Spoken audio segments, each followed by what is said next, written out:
Welcome back after the break. The government is working on a bill against unregulated lending amid to curb such platforms and harassment against borrowers. The bill has provision of 3 years jail or 10 lakh rupees fine. How will it impact NBFCs, existing digital lenders? So we will have a discussion on the same. We are joined by Mr. Raman Agarwal. Raman, welcome to the show. I want to ask you, we already have digital guidelines from Reserve Bank of India. Now, this was only proposed by the regulator itself. What is the purpose of this bill? Thank you for having me on the show, and I think you have asked a very pertinent question. Let us understand, whatever lending has been happening in our country was primarily earlier all in the regulated space. So whether it was lending done by banks, small finance banks, NBFCs, public financial institutions, cooperative banks, so all are regulated. And even the lending happening traditionally in the rural areas by money lenders has also been brought under the purview of regulation by various states under the Money Lenders Act. Now, the problem arose when this whole business of digital lending started. There is no problem with digital lending business per se, but the issue came when there was no clarity as to who is the actual lender here. By just going on the app or the website, you're unable to make out who is the actual lender. Is it the the app itself, the company behind that, or who is the lender? And as a result, we saw a lot of unscrupulous practices happening, unethical lending practices happening, which really caused alarms. And I think by doing this, what the government is trying to do is that segregate regulated lending and unregulated lending and ban unregulated. So meaning digital lending also, whatever is happening under regulation, whether directly or indirectly, will continue to happen. Only the unregulated part will be banned from hence now. I understand here, as you are saying, it is the idea to bring all the players under regulations. Will all the players needs to register and deregister accordingly? No, there is a difference here. Currently the lenders who are corporates or banks, they're all currently very well system practice. They have follow RBI norms, RBI Act, Banking Regulation Act, they are all registered. Even the digital lenders have been, as you mentioned, RBI came up with the guidelines where RBI said that even lenders who are not themselves lending, or RBI called them as lending service providers or the LSPs, who tie up with banks and NBFCs, and they are the front end for various banks and NBFCs. For them, the guidelines were brought that they will indirectly be regulated through their the parent bank or the NBFC. So that is all done now. It is the other part which will have impact, wherein even the lender per se is not regulated. Right. Few of the things which are mentioned in the bill are the practices, recovery practices per se, which has been problem for NBFCs as well, and Reserve Bank has taken an action. Now, what is the need of specifying all these things in the bill?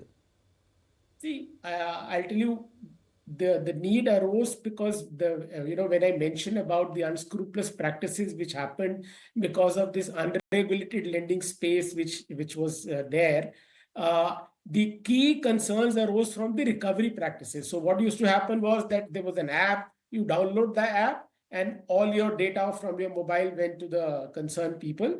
And at the time of recovery, they started calling each and everyone on your contact list and making all sorts of harassment calls and abusing unethical languages being used. So that is why I think there is a need which arose to specify. Otherwise, you're right.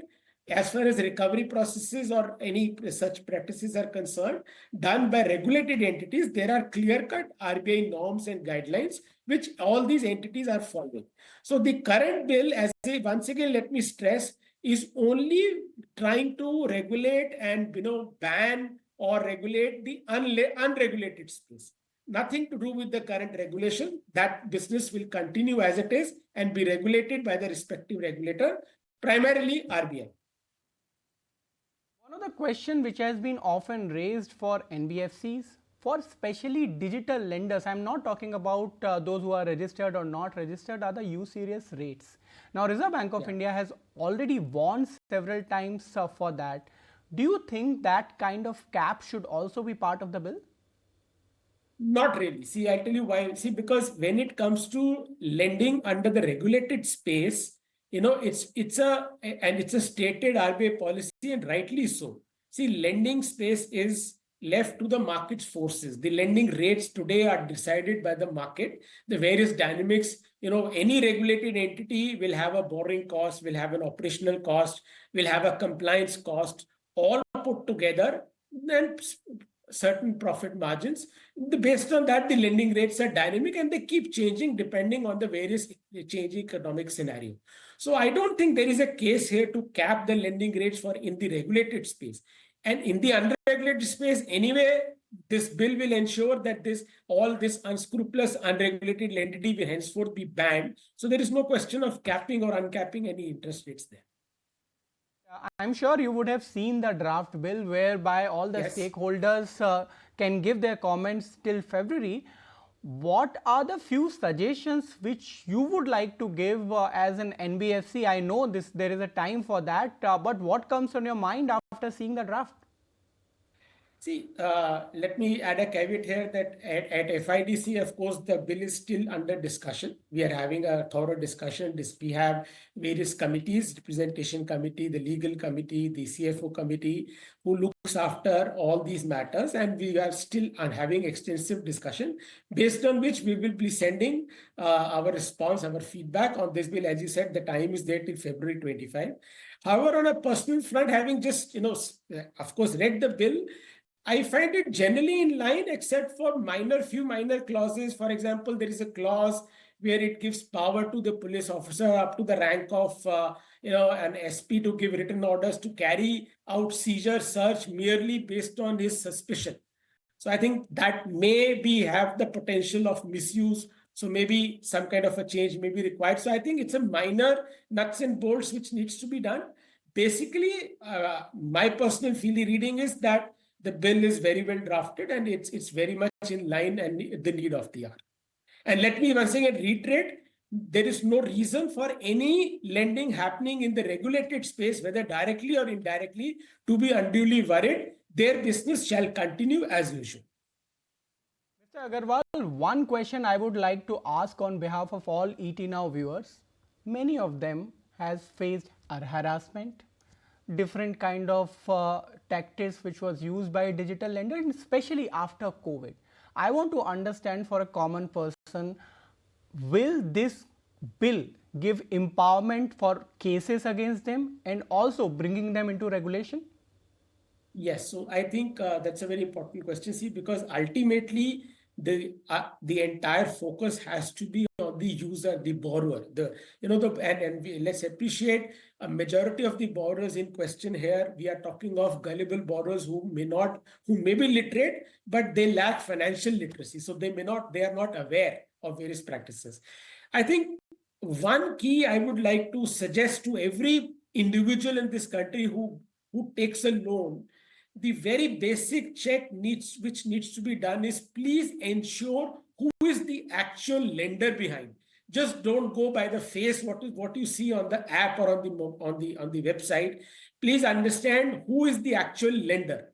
And the moment that happens, you can ensure, if it's a bank, of course, there are banks. If there is an NBFC, there is a list of regulated. And this bill is going to create a repository of all regulated entities, lenders, which will be readily available. So it will empower a common man to that extent. You can quickly do a check whether the person or the entity whom I am borrowing from, is it regulated or not?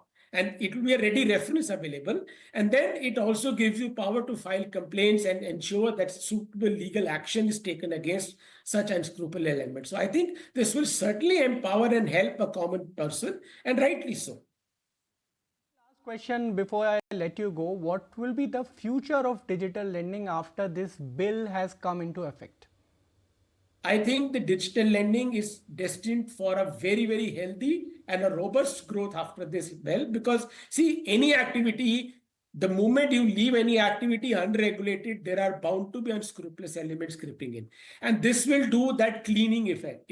It will clean away the dirt the undesired, the unregulated, the unscrupulous elements out of this space and ensure that all digital lending done through ethical means, whether directly under regulation or indirectly under regulation, using all the prevailing laws of the land, the rules of the country, will see a robust growth.